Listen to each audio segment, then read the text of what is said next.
States and territories are under pressure to contribute more money to the nation's coronavirus response. The Reserve Bank has asked jurisdictions to double their stimulus spending to fuel jobs growth. Premiers and chief ministers endorsed a push to fast-track investment in large infrastructure projects and employment programs at yesterday's National Cabinet meeting. Modelling suggests $40 billion must be spent over the coming 2 years to have an effect.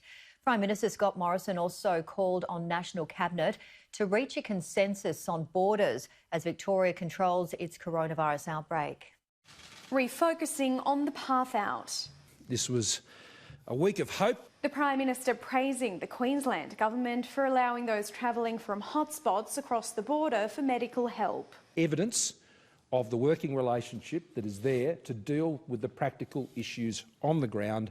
Jobs, aged care and borders were top of the agenda at the latest National Cabinet meeting. The states agreeing to work on a national code, allowing agricultural workers to cross between borders. You want to move hay to your property on the other side, you've got to put it on a plane out of Melbourne, isolate it for 14 days in Sydney and then send it into your property in New South Wales. And with no date set for reopening, finding common ground on ways to live with the virus. I believe we've hit the best model here in the Northern Territory. The Prime Minister's made similar commentary and I'm happy to move to a national model around hotspots. But just what makes the coronavirus hotspot, the states and the Prime Minister agree needs to be decided. Because when you have restrictions that are being placed on people's movement in the country based on what is and what is not a hotspot, there needs to be a clear medical and scientific definition of what that is. And while state and territory leaders revel in their isolation policies. No new cases of COVID-19 overnight, and that shows that the success of our hard borders. The economy continues to flatline.